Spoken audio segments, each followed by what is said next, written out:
नमस्कार विद्यार्थियों, वीडियो देखने वाले सभी साथियों। आज हम अपने जो पिछला वीडियो था उससे आगे अध्ययन करेंगे।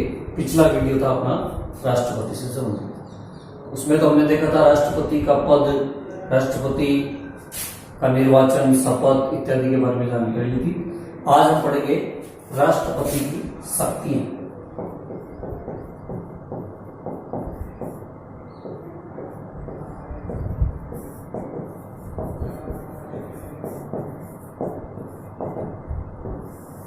आज का अपना अध्ययन विषय राष्ट्रपति की शक्ति। तो सबसे पहले हम देखते हैं कि भारत में राष्ट्रपति जो होता है वो संवैधानिक प्रमुख होता है। संवैधानिक प्रमुख होता है या इसे हम राष्ट्राध्यक्ष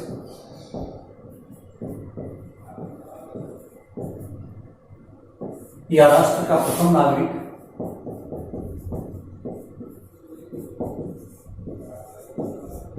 आदि नामों से भी जानते हैं। संवैधानिक प्रमुख क्यों कहा है? इसका कारण है कि संविधान का अनुच्छेद 53 इसमें कहा गया है कि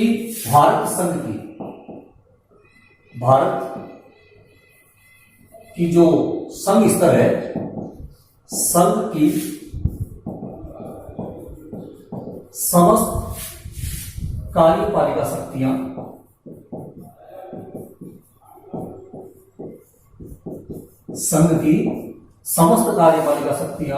राष्ट्रपति में निहित होगी।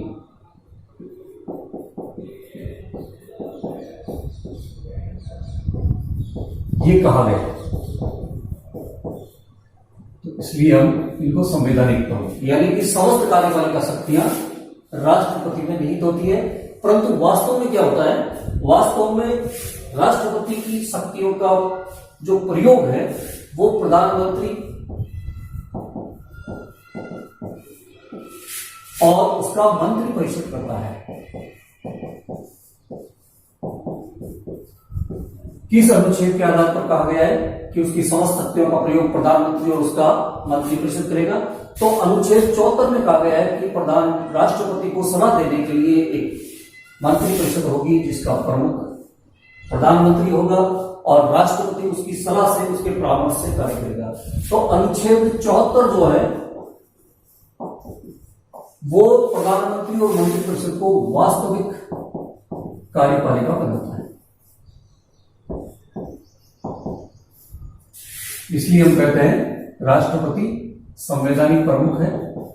संवैधानिक प्रमुख के साथ साथ वो केवल नाम मात्र का शासक है और समस्त शक्तियां जो है वास्तविक रूप से प्रधानमंत्री में निहित होती है। ये हम कहते हैं। इस तरह से हम देखते हैं कि अनुच्छेद जो 53 और 74 है वो हमारे इस कार्यपालिका के बारे में अलग अलग दो प्रावधान करता है। राष्ट्रपति की शक्तियों की बात करें तो राष्ट्रपति की शक्तियों को हम दो भागों में विभाजित कर सकते हैं। राष्ट्रपति की शक्तियों को हम दो भागों में विभाजित कर सकते हैं। कौन कौन से दो भाग हैं? एक को हम कहते हैं सामान्यकालीन शक्तियां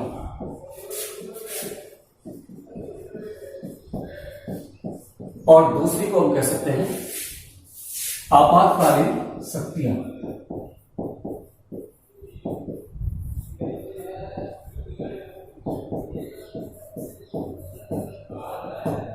वे कार्य जो आपातकाल में और वे कार्य जो सामान्य काल में राष्ट्रपति को दिए गए।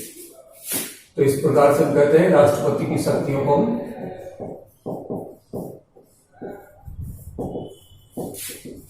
दो भागों में बांटते हैं।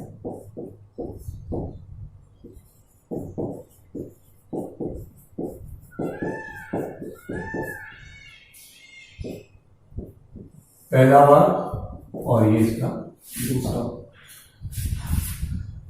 सामान्यकालीन शक्तियों को यदि देखा जाए तो फिर से इसको चार भागों में विभाजित कर देते हैं।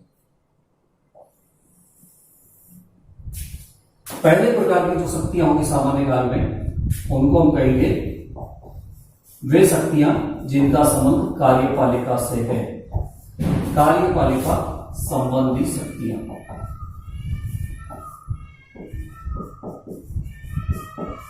तो हम केवल ये भी कह सकते हैं कार्यपालिका शक्तियां।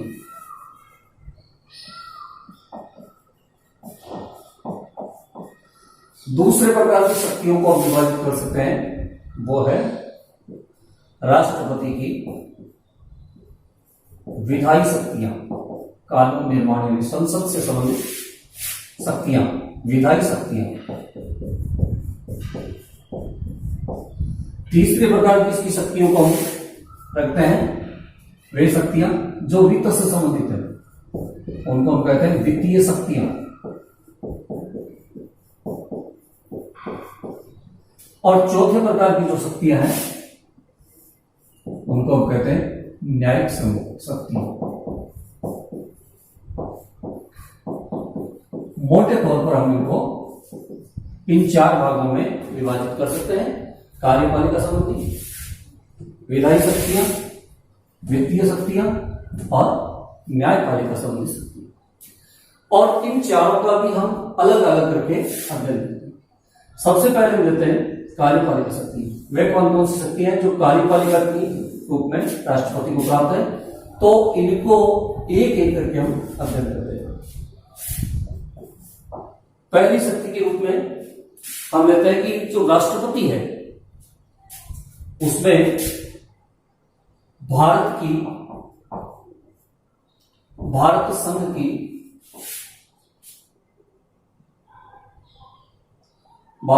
की समस्त कार्यपालिका शक्तियां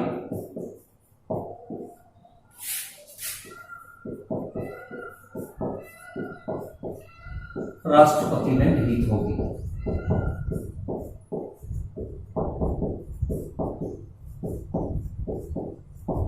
ये तो कहा गया है अनुच्छेद 53 में। साथ ही साथ इसमें यह भी कहा गया है कि केंद्रीय संघ के यानी संघीय स्तर के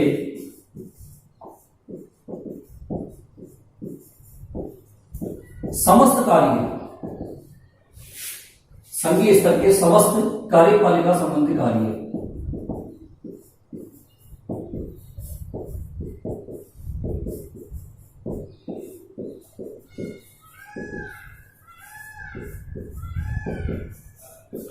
वो राष्ट्रपति के नाम से किए जाएंगे,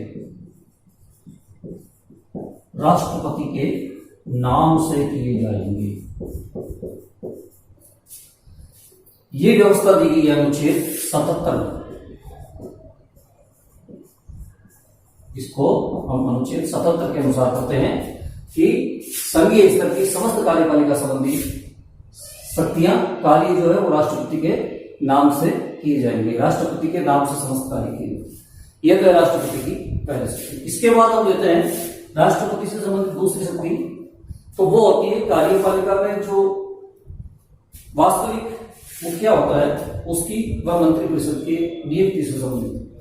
तो इसमें कहा गया है कि भारत के प्रधानमंत्री और मंत्री परिषद की नियुक्ति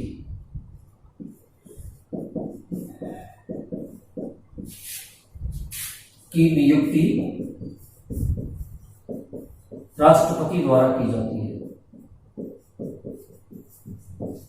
इसको हम कहते हैं प्रधानमंत्री और मंत्री परिषद की नियुक्ति राष्ट्रपति द्वारा की जाती है।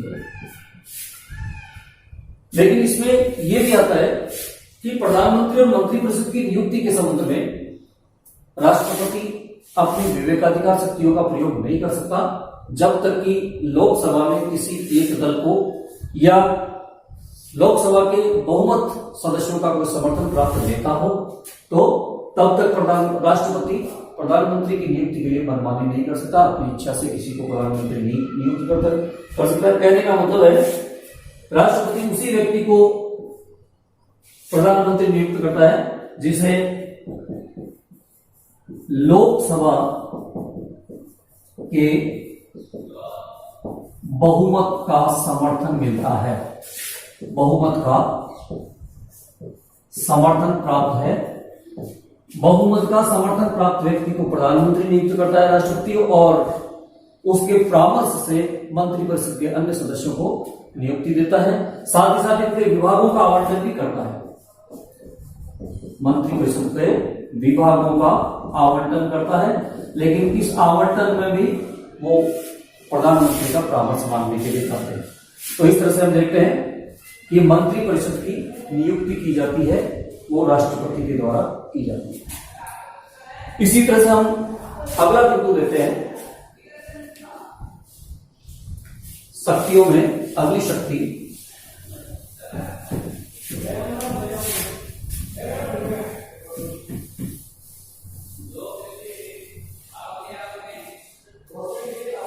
तीसरी नंबर की शक्ति है राष्ट्रपति द्वारा महान्यायवादी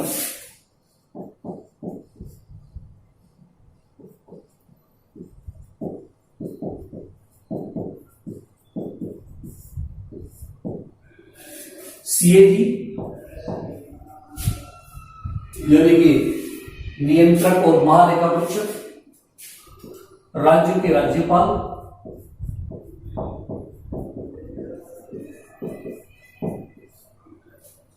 इसी तरह से संघ लोक सेवा आयोग,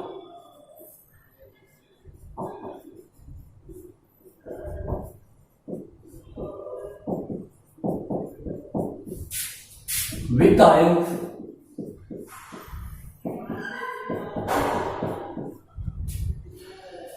इसी तरह से निर्वाचन आयोग, जिसके अध्यक्ष और सदस्यों को आयुक्त कहते हैं, निर्वाचन आयोग आदि के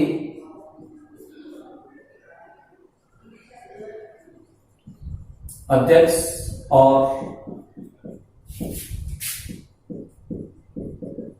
सदस्यों आदि की नियुक्ति राष्ट्रपति द्वारा की जाती है। यानी इन सब को हम कह सकते हैं कि ये नियुक्ति संबंधी राष्ट्रपति को शक्तियां प्राप्त है। महान्यायवादी, सीएजी, राज्यों के राज्यपाल, लोक सेवा आयोग के सदस्य अध्यक्ष, वित्त आयोग के सदस्य अध्यक्ष, निर्वाचन आयोग के सदस्य अध्यक्ष, साथ ही साथ इसके अलावा हम देखते हैं विदेशों में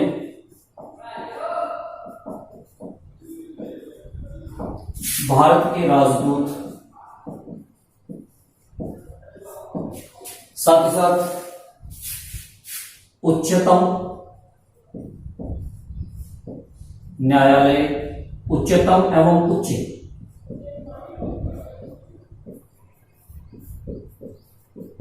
न्यायालय के मुख्य न्यायाधीश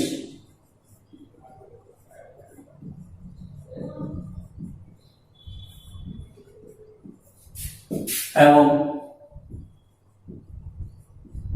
अन्य न्यायाधीशों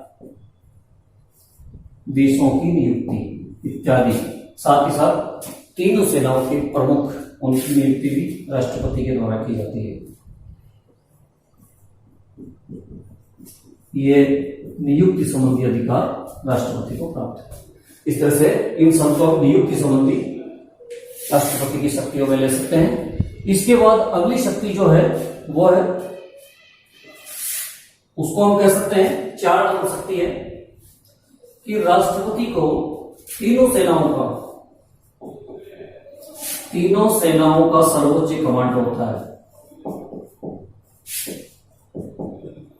राष्ट्रपति तीनों सेनाओं का सर्वोच्च कमांडर है।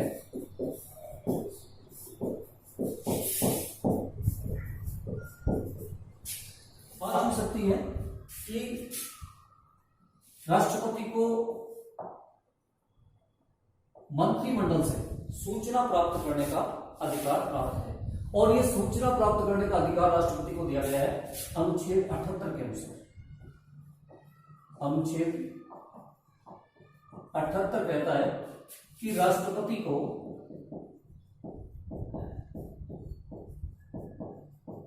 मंत्रिपरिषद के निर्णय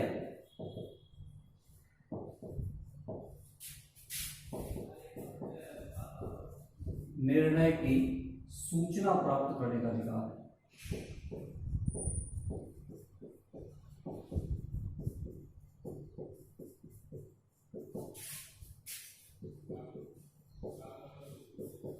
साथ ही प्रधानमंत्री के लिए कहा गया है कि जो सूचना मांगी गई है वो प्रधानमंत्री वो सूचना दे। प्रधानमंत्री का कर्तव्य है कि वह मांगी गई सूचना प्रदान करे।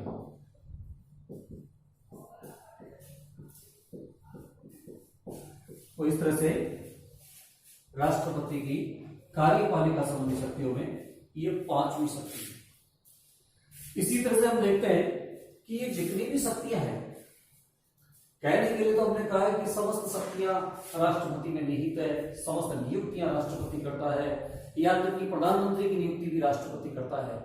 लेकिन हमने देखा है प्रधानमंत्री की नियुक्ति में तो सबसे पहला प्रतिबंध है कि राष्ट्रपति उसी व्यक्ति को प्रधानमंत्री के लिए आमंत्रित करता है जिसको लोकसभा सदस्यों के बहुमत का समर्थन प्राप्त होता है। और अन्य मंत्रियों की नियुक्ति के बारे में कहा गया है कि राष्ट्रपति अन्य मंत्रियों की नियुक्ति के लिए और विभागों के आवंटन के लिए प्रधानमंत्री का परामर्श मानने के लिए बाध्य है। तो नाम राष्ट्रपति का है लेकिन उसके लिए कुछ बाध्यताएं हैं।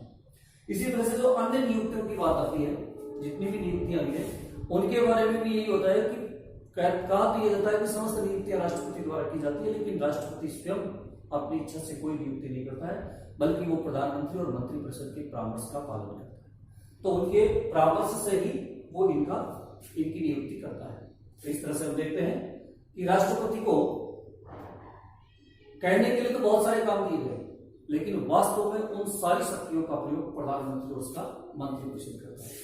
तो क्या हम यह समझें कि राष्ट्रपति अपनी इच्छा से कोई काम नहीं करता है, जिसको मैं कहूं विवेकाधिकार? क्या राष्ट्रपति को अपने विवेक से कार्य करने का कोई अधिकार नहीं है? तो राष्ट्रपति के विवेकाधिकार की बात है। राष्ट्रपति को तब अपने विवेक का प्रयोग करने का मौका मिलता है जब लोकसभा में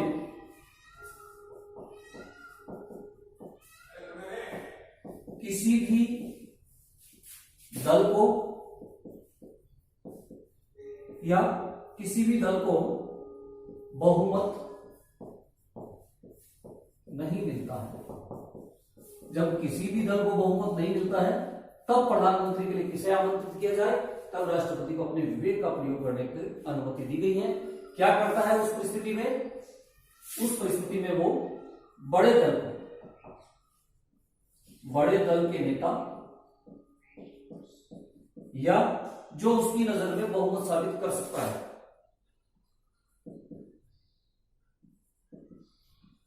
बहुमत साबित कर सकता है, उसे प्रधानमंत्री के लिए आमंत्रित करता है और उसके परामर्श से मंत्रिपरिषद का निर्माण होता है। तो इस तरह से हम देखते हैं राष्ट्रपति को बहुत सारी कार्यपालिका संबंधी शक्तियां प्राप्त हैं। अब हम देखेंगे राष्ट्रपति को वे कौन सी शक्ति है जो विधायी शक्तियों के रूप में कही जाती है। तो विधायी शक्तियों में सबसे पहली शक्ति हम देखते हैं कि अनुच्छेद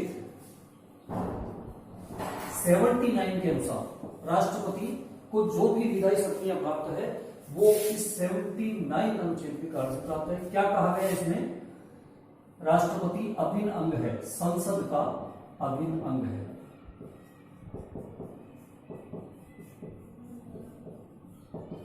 संसद का अभिन्न अंग होने के कारण से उसे विधायी शक्तियां भी प्राप्त है। हमने संसदीय शासन प्रणाली को अपनाया है। संसदीय शासन प्रणाली का अर्थ होता है कि कार्यपालिका विधायी संसद के प्रति उत्तरदायी होती है, और इस उत्तरदायित्व के साथ साथ हमने ये भी कहा है कि राष्ट्रपति को इसका अभिन्न अंग बनाया है। दूसरी जो शक्ति राष्ट्रपति को इसमें प्राप्त है वो है कि राष्ट्रपति संसद का सत्र आहूत करता है। आहूत करने की और उसके अवसान करने की शक्ति प्राप्त है राष्ट्रपति को। संसद का सत्र आहूत और अवसान करने की शक्ति प्राप्त है। साथ ही राष्ट्रपति मंत्रिपरिषद के परामर्श से लोकसभा को उसके कार्यकाल से पूर्व भंग भी कर सकता है। यह शक्ति उसे इसमें प्राप्त है। लोकसभा को कार्यकाल 5 वर्ष का कार्यकाल होता है, उससे पहले लोकसभा को कार्यकाल से पूर्व भंग कर सकता है। किसके कहने से, किसके परामर्श से? तो यह होता है प्रधानमंत्री और उसके मंत्री परिषद के परामर्श से। वास्तव में मंत्रिमंडल का परामर्श होता है, प्रधानमंत्री और उसके मंत्रिमंडल के परामर्श से लोकसभा को उसके कार्यकाल से पूर्व भंग करने की शक्ति प्राप्त है। यह सारी शक्ति अनुच्छेद 85 के द्वारा प्राप्त है। राष्ट्रपति को अनुच्छेद 85 के द्वारा सत्र आहूत करने, सत्र को अवसान करने और लोकसभा को, केवल लोकसभा को उसके कार्यकाल से पूर्व भंग करने की शक्ति प्राप्त है। इसी तरह से हम देखते हैं विधायी शक्तियों में तीसरी शक्ति जो है वो है राष्ट्रपति को अभिभाषण की शक्ति प्राप्त है।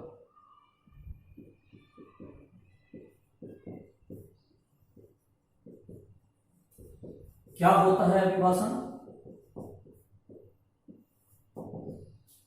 प्रत्येक लोकसभा के चुनाव के बाद पहला संसद के सामने वो पहला अपना भाषण देता है। प्रत्येक लोकसभा के चुनाव के बाद और प्रतिवर्ष प्रथम जो अधिवेशन होता है उसमें राष्ट्रपति द्वारा भाषण दिया जाता है, जिसे राष्ट्रपति अभिभाषण कहा जाता है।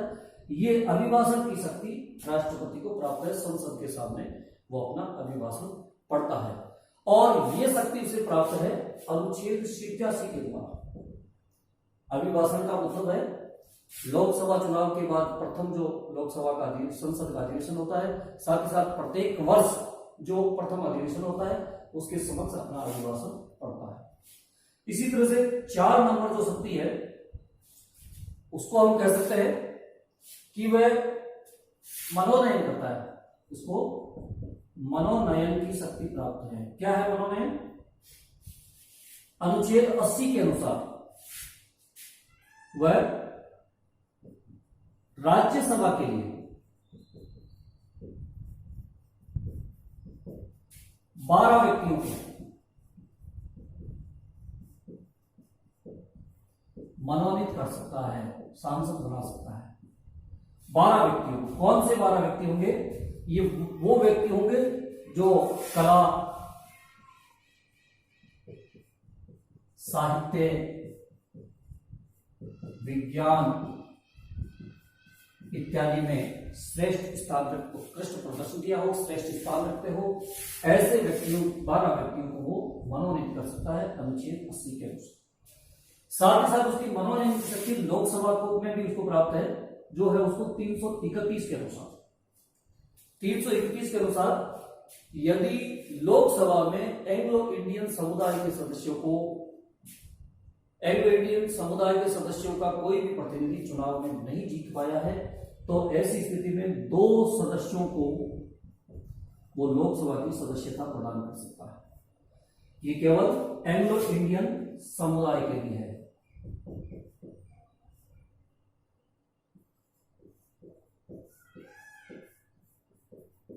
यदि उनका कोई सदस्य लोकसभा में प्रतिनिधि नहीं दे पाया है तो ऐसी स्थिति में उसको 2 सदस्यों को मनोनीत करने की शक्ति प्राप्त है राष्ट्रपति को अनुच्छेद 331 के अनुसार। यह उसकी मनोनयन की शक्ति है। अभिभाषण की बात अगर आप चाहें तो मैं लिख दूं, प्रत्येक लोकसभा चुनाव के बाद एवं वर्ष के प्रथम अधिवेशन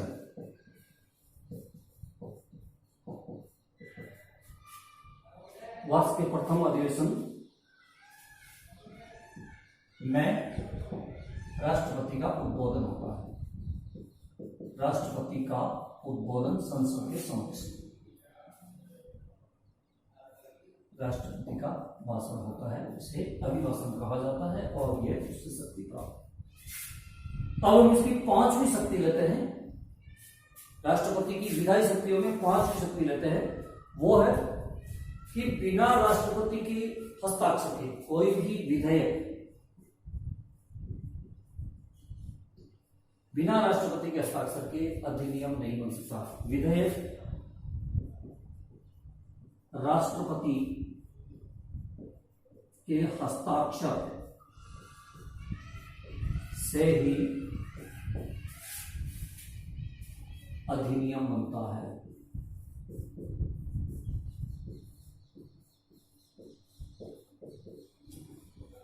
अगर राष्ट्रपति के हस्ताक्षर नहीं होते हैं तो वो अधिनियम का रूप नहीं ले सकता। अब जब कोई भी प्रस्ताव है वो राष्ट्रपति के समक्ष भेजा जाता है, संसद द्वारा पारित होने के बाद राष्ट्रपति के हस्ताक्षर हेतु भेजा जाता है, तो राष्ट्रपति के सामने तीन विकल्प होते हैं। तीन विकल्प है राष्ट्रपति के पास। पहला विकल्प है कि वो हस्ताक्षर कर दे, यानी अपनी स्वीकृति दे दे, हस्ताक्षर कर दे, और इसके हस्ताक्षर कर देने मात्र से ही वो विधेयक अधिनियम बन जाए। लेकिन राष्ट्रपति के पास इसका दूसरा विकल्प और होता है कि वो अपने विचार सहित, अपने सुझाव सहित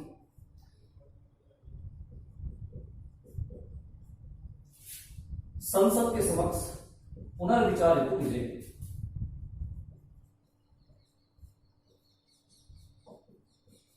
पुनर्विचार के लिए भेजे।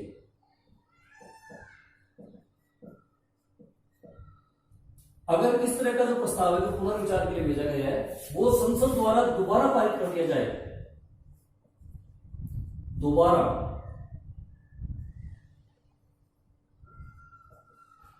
पारित कर दिया जाए, उसी सत्र में दोबारा पारित कर दिया जाए, तो हस्ताक्षर करने ही पड़ते हैं, यानी स्वीकृति देनी है।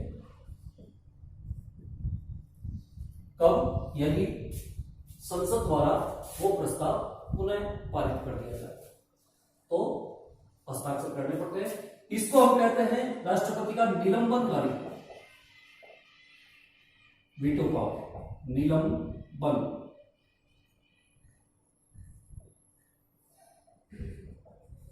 वीटो पावर की बात है तो वीटो का मतलब होता है मैं मना करता हूं, अर्थात किसी भी प्रस्ताव को पारित होने से रोकना, प्रस्ताव को पारित होने से रोकना वीटो पावर कहलाता है। इंपॉर्टेंट क्वेश्चन है ये, वीटो पावर किसे कहते हैं? जिसे निषेधाधिकार भी कहते हैं। इसका एक अन्य नाम निषेधाधिकार है। तो ये निषेधाधिकार की शक्ति प्राप्त है राष्ट्रपति को। इस प्रकार का जो निषेधाधिकार होता है उसको बोलते हैं निलंबन कर, यानी कुछ समय के लिए विलंब किया जा सकता है। अब बात करते हैं तीसरे स्टेज की। तीसरा विकल्प क्या है कि ना तो स्वीकृति दे, ना तो स्वीकृति दे और ना ही पुनर्विचार हेतु भेजे।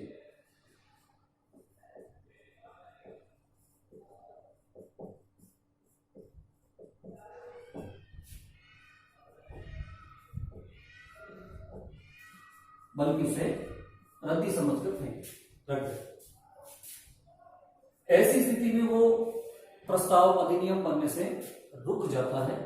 इसे हम जेबी वीटो कहते हैं, राष्ट्रपति का जेबी वीटो। ऐसा राष्ट्रपति तब करता है जब संसद का सत्र अंतिम 10 दिनों के चरण में। राष्ट्रपति कितने दिनों में हस्ताक्षर करे इसके लिए कोई बाध्यता नहीं है। तो ऐसी स्थिति में राष्ट्रपति क्या करता है कि अंतिम 10 दिनों में जो प्रस्ताव पारित किए जाते हैं उनको वो न तो स्वीकृति देता है न पुनर्विचार के लिए वापस भेजता है, और उसी समय उसी अंतराल में संसद का सत्र अवसान हो जाता है तो वो प्रस्ताव अधिनियम बनने से रुक जाता है। इसे जेब वीटो, यानी कि प्रस्ताव को अपनी जेब में डाल लेता है राष्ट्रपति। तो इस तरह से ये हम राष्ट्रपति की विधायी शक्तियों में 5 नंबर की शक्तियां पढ़ रहे थे। राष्ट्रपति के हस्ताक्षर से ही कोई विधेयक अधिनियम का रूप ले सकता है। ये कहा गया है अनुच्छेद 111 में। अनुच्छेद 111 इसके लिए है कि इसके हस्ताक्षर से ही वो अधिनियम का रूप लेता है। अब 6 नंबर की अध्यादेश जारी करना।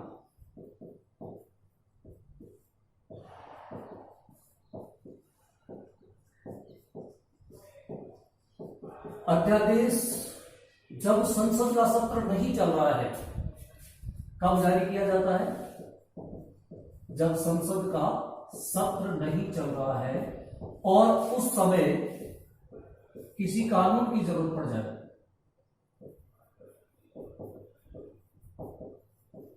तो राष्ट्रपति अध्यादेश जारी कर सकता है, और यह अध्यादेश जारी करने की शक्ति उसे अनुच्छेद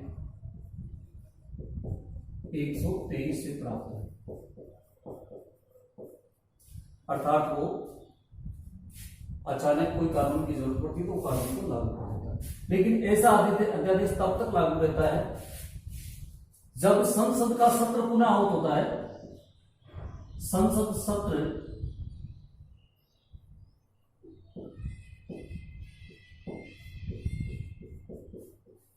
आहूत होने पर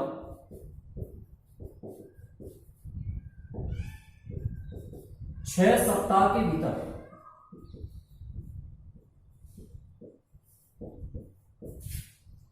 6 सप्ताह के भीतर इसे संसद से पारित करवा लिया जाता है।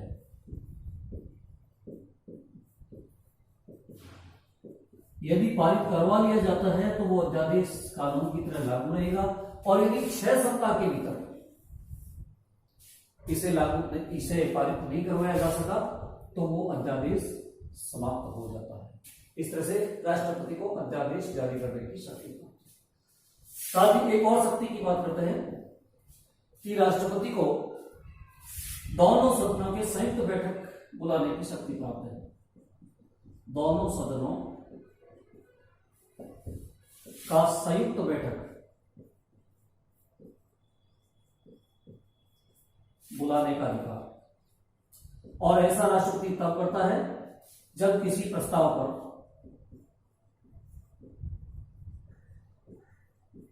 दोनों सदनों में विरोधाभासी विचार प्रकट किया हो।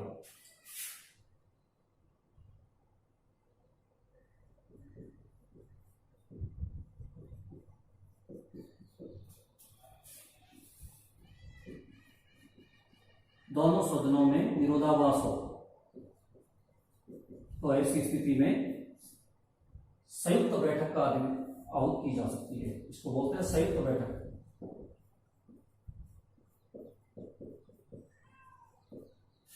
आहूत तो राष्ट्रपति करता है, लेकिन संयुक्त बैठक की अध्यक्षता लोकसभा का स्पीकर करता है। इसकी अध्यक्षता, ये याद रखने की बात है, अध्यक्षता लोकसभा का स्पीकर करता है।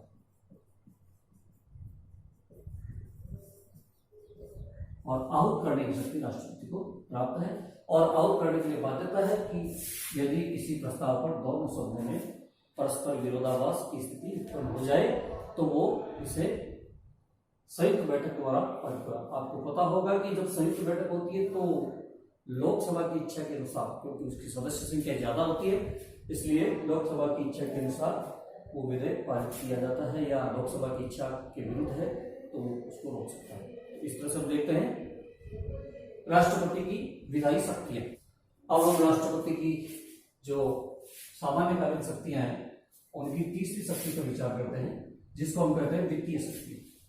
तो राष्ट्रपति की वित्तीय शक्तियों में सबसे पहली शक्ति के रूप में हम देखते हैं कि राष्ट्रपति बजट प्रस्तुत करवाता है।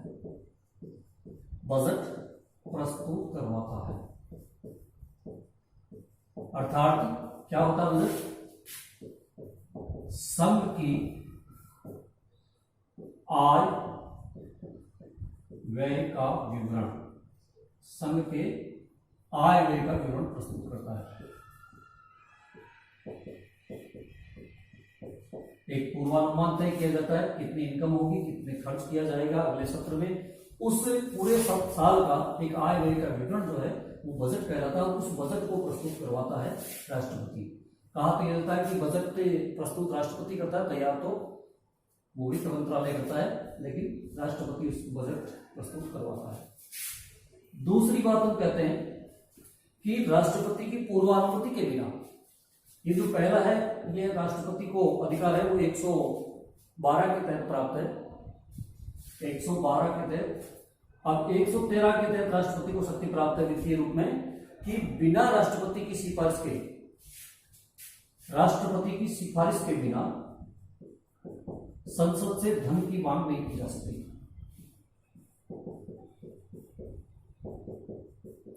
राष्ट्रपति की सिफारिश के बिना संसद से धन की मांग नहीं की जा सकती।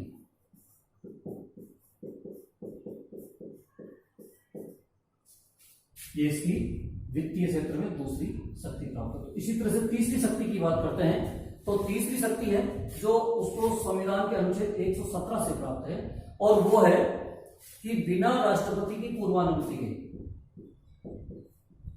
बिना राष्ट्रपति की पूर्वानुमति के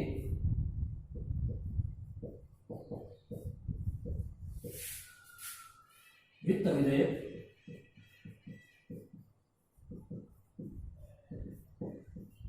संसद के समक्ष प्रस्तुत नहीं किया जाता।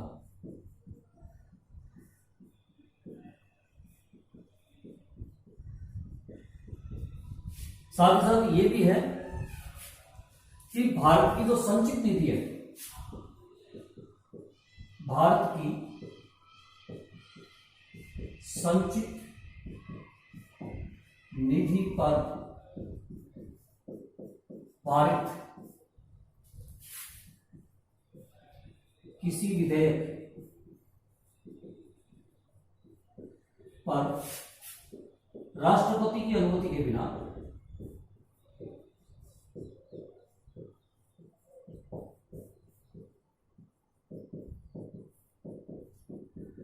संसद विचार नहीं करती है।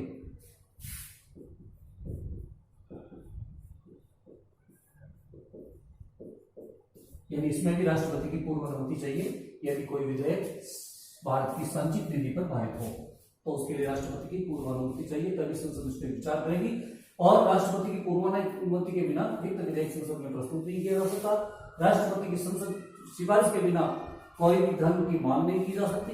साथ ही साथ अगला जो है वो है, हम इसे चौथी शक्ति कह सकते हैं। चौथी शक्ति है कि राष्ट्रपति वित्त आयोग और सीएजी की रिपोर्ट को संसद के विचार को प्रस्तुत करता है।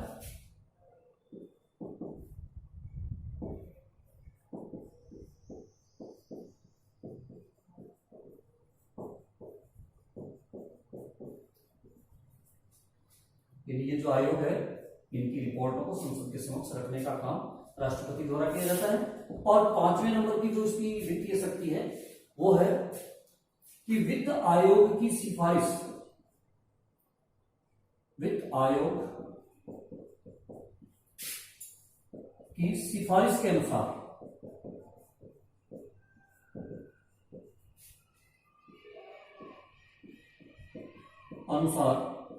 राष्ट्रपति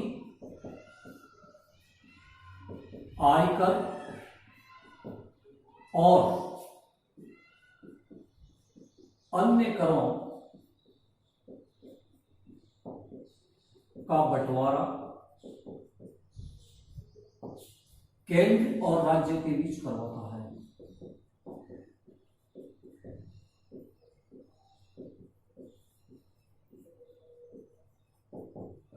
यदि आय का वितरण करवाता है, केंद्र के पास जो आय है, जो आयकर से और किसी और कर से प्राप्त हुई है, उसको केंद्र और राज्यों के बीच बंटवारा करवाता है, रिपोर्टें प्रस्तुत करता है। उनकी अनुमति के बिना कोई विधेयक पूर्वानुमति के बिना संसद के समक्ष रखा नहीं जा सकता। कोई भी धन की मांग की जाती है तो राष्ट्रपति की पूर्वानुमति सिफारिश चाहिए, और बजट यानी कि आय व्यय का विवरण संसद के समक्ष प्रस्तुत करता है। इस तरह से राष्ट्रपति की वित्तीय शक्तियां का विवेचन आज हमने किया। अपना अगला अध्ययन है वो है राष्ट्रपति की जो अंतिम शक्ति हम कहते हैं न्यायिक शक्ति, उसके। तो न्यायिक शक्ति में सबसे पहले तो हमने देखा है कि सर्वोच्च न्यायालय, उच्च न्यायालय, उनके मुख्य न्यायाधीश और अन्य न्यायाधीशों की नियुक्ति राष्ट्रपति के द्वारा की जाती है। साथ ही साथ न्यायालय द्वारा अनुच्छेद 72 के अनुसार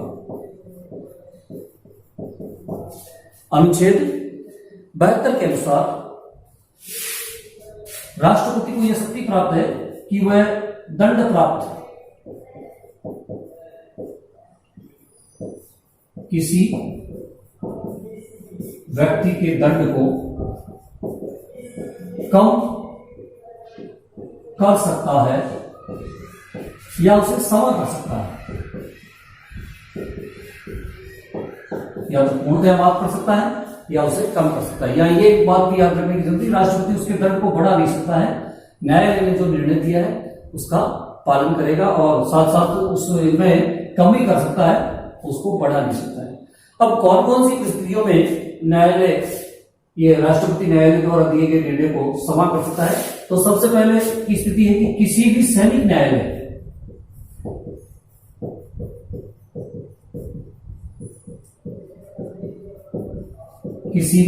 न्यायालय द्वारा दिए गए दंड को कम कर सकता है, किसी भी सैनिक न्यायालय से प्राप्त दंड को भी कम कर सकता है।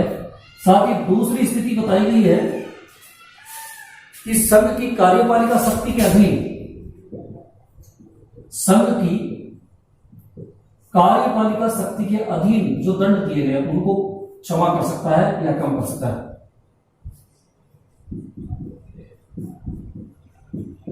जो मामले इसके अधीन आते हैं उन्हें कम कर सकता है।